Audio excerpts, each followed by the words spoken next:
Alright, my niggas. Boruto chapter 50. So, originally I had the video similar to my, I want to say, chapter 49 review. Well, not review, but reaction. Because I filmed myself as I was reading it. And I had the same plan, but it just didn't go the way I wanted it to. And I think I was just trying to recreate the energy. Because overall, this chapter was pretty light, man. I'm going to keep it real with you. It was just a chapter where it just pushed forward the narrative of the story. It was kind of like a setup type chapter, right? Because we didn't really learn much new information. So let me go ahead and start with my notes today. By the way, happy chapter day. We did get it early, so it's a blessing. I had a shitty day at work too, so like maybe that kind of, I didn't want to come in and bash the chapter or nothing like that, because it was just, I had to, read it again, get some food in my belly, and but overall, my just to get the main part about the chapter 50, and this is just a discussion, not really a review, but I gave it a light grade. That seemed to be mainly a catch-up or recap type of chapter that sets up previously learned info for the following chapters. The major thing that we learned was Boruto's karma seal seems to be at a 70 to 80% estimated progress. So it's like damn near, that's close, bruh. To be 30 to 20% away from being all the way 100% vessel, and he could just summon himself and come back to life whenever the fuck he wants, being Momoshiki. That's kind of, I mean, it puts things at a point where it's more urgent. Whether they win or lose this battle, it's pretty urgent for the Leaf Village in Boruto. And it was partially a recap due to Kawaki waking up. And I noticed they do this shit. So once he wakes up, he kind of has to get into the loop. He's wondering why his karma seal's missing and shit. And this reminded me a lot of in the anime, we're in the Kara Activation arc, where Omoi meets up with Team 7 and he has to figure out why they were out in the Land of Silence. They were hearing all types of crazy things about a massacre. Why are they after you? We were told that someone was killed and the Hashirama cells were missing type shit. So Omoi, being a new person to the environment, had to get his recap. So it was like, I would compare this chapter to that episode where they figure out, oh, okay, Deep is the fucking villain. And to begin with, where I was let down the most, well, not the most, but I was kind of let down at the way Boruto seems to have some sort of control of the space-time jutsu.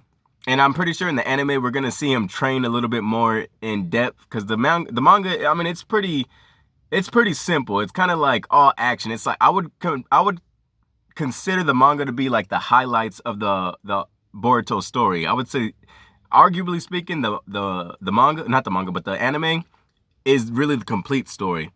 And the manga is just like all the good hype points. That's what I would say, because that's what it seems like the rollout really is. Because I would say it is good to enjoy both, but it's even better when you read the manga first and then you go to the anime. But I would say, yes, that was a slight disappointment, because I'd rather it be more so like Naruto, like Kid Naruto's relationship with the Nine-Tailed Fox. I would rather it be like, like more of a threat. I mean, it is a threat, being that it's just a fucking backup file for an Otsutsuki member, and it's damn near 70 to 80% done. But as far as the way he can control it, and maybe it's because it's that advanced that he can control it seemingly, but it still, to me, I would rather it be like a loose cannon type of feature for Boruto, as Sasuke kind of predicted it would be. He was like he said, I'm prepared to kill you, my nigga, if this don't work. I would say I do like the fact that Isshiki seems to be keeping hold of his top dog appearance, because since the beginning of our introduction to Isshiki or Jigen, it just seems like he's just been that nigga. He's been the toughest motherfucker we've ever seen in this universe. I know he doesn't get the Madara hype, but he definitely has his own thing going on. He's definitely a threat that we haven't seen so far, and I like his manners. I like the fact this nigga don't wear no fucking shoes. You going around barefoot whooping niggas' asses, that's a plus for me. But I also like how each task he's presented with seems to just be taken to him as a slight inconvenience. Every time, our motherfucking heroes, Sasuke, Naruto, whatever the fuck, be it Boruto, throws like a loop at him, it's just like, oh, okay, well, here's another thing I have to handle. That's his attitude. He never seems to break a sweat.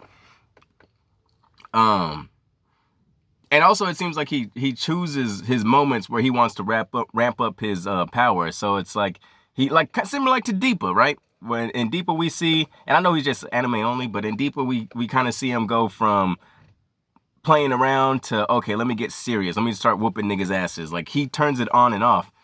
And he's in his power that he's shown. He's appears to be extremely fast. He vanishes before Naruto's eyes, and he strangles Boruto mid-air as Naruto kind of leaps in front of Boruto and tries to throw a punch. Sasuke's like, yo, look up. He's above you, and he has Boruto. He's fucking strangling that nigga, and this is when we get the information saying, oh, your power, Momoshiki, how well can you fucking master it? You're like 80% done. I would estimate 70%, 80%, like I said. Another dope thing Isshiki did, Isshiki, I almost called him Jigen. He gets points from me for absorbing both Sasuke's and Naruto's like specialties, right? This is my first time I remember seeing Sasuke use the Chidori. I remember Sarada used it against an outer member, I want to say. We've seen Sarada use this Chidori. But this motherfucker literally grabs Sasuke's hand in mid-punch, like right where it's about to hit him in the face. He grabs his fucking wrist while it still like has his fucking electricity powers. And I would assume like he absorbed the shit with his eye because it just vanishes. Then he kicks this motherfucker barefoot and he lands in the ground, goes through the fucking earth. He also says, you're in my way. So this is what I mean. Like he's very subtle. He's a fucking G. He's my fucking screensaver. Chapter 49 was a dope ass cover art, and that's my screensaver. I would put that up there with the Kashin Koji, the True Identity chapter. I want to say that's chapter 46. That was a dope chapter cover, and then this chapter 49, both dope as shit. He tells Sasuke, "You're in my fucking way, bruh." Kicks that nigga through the fucking ground, and we may have seen a possible new jutsu. It seems as if. Because even Sasuke, because they almost had him. Sasuke reattempts a Chidori after fucking the little Koroma's extra arms come out of Naruto. His like little cloak, he starts throwing hands with the fucking fox's arms and shit. And he's dodging them. You know, Boruto's cheering on him, go dad, go get him. And Sasuke's pulling him up from the back, Chidori again. However, we see like these black boxes fall from the sky. And I'm assuming that he had them in a tuck, because it's coming from his dimension where he could, you know, absorb anything or shrink anything and keep it, store it. And then he has like a black rod. He's fighting Sasuke. So it's like Sasuke has his sword. Shiki has his black rod, which I'm assuming if it impales him is fucked up. It's fucked up for the nigga, because I'm assuming it absorbs chakra and shit. But it's a jutsu that we haven't seen. And I'm assuming it's new because the way Sasuke reacts to it, he's like, oh, this is different than his shrinking ability. But those boxes remind me when we were very first introduced to Kara in the anime, how they were all in this room when they had those like little futuristic little walls and boxes around them. So I don't know if, I would even say like Obito's dimension, similar to that type of makeup. And then the way it ended was pretty obvious. Like in a comment, there's a comment in one of my videos where I'm saying, probably the last chapter review, but it was basically saying, oh, what do you think's going to happen? Is it going to be Momoshiki versus Isshiki? And no, it's not. I knew it wasn't going to be that just because of the law of the Otsutsuki. They can't kill other members. So I knew that was going to happen. And I guess all we got now is what the fuck is next. Like I said, very light chapter.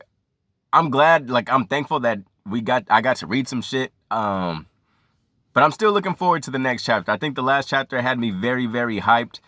Chapter 49 had me hyped for chapter 50. And, you know, 50 being one of those numbers where it's like almost a landmark type thing. I was expecting a bit more, you know, a little bit more grit. I didn't know if we were going to keep the momentum going, but, you know, they broke it down a little bit.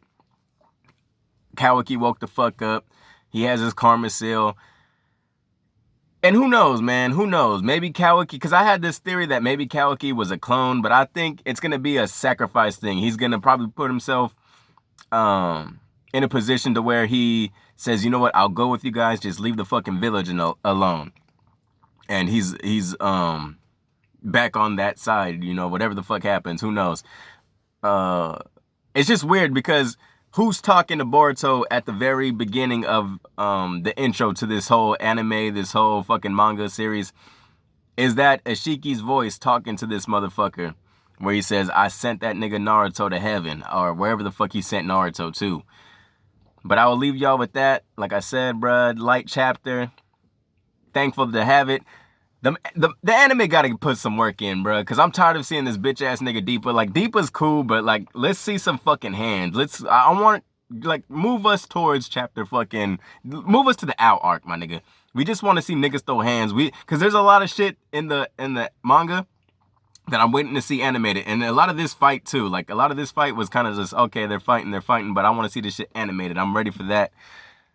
Honestly, this chapter, because there was like a lack of any real new information besides the progress of the Karma Seal, that the fight, I almost forgot that there was a fight in this chapter. It was very light. I mean, we're just getting more examples of how fucking powerful Isshiki is, and that's cool. That's cool. Like, you know, that's cool. He's very fucking powerful. We get it. But I don't know, man. Light chapter, man. It wasn't bad. It was just like, we're playing with a lot of the same information for the most part, and it's all right. But I'm gonna leave y'all with that. Peace. Hope y'all enjoy. Take care, my niggas. Boof.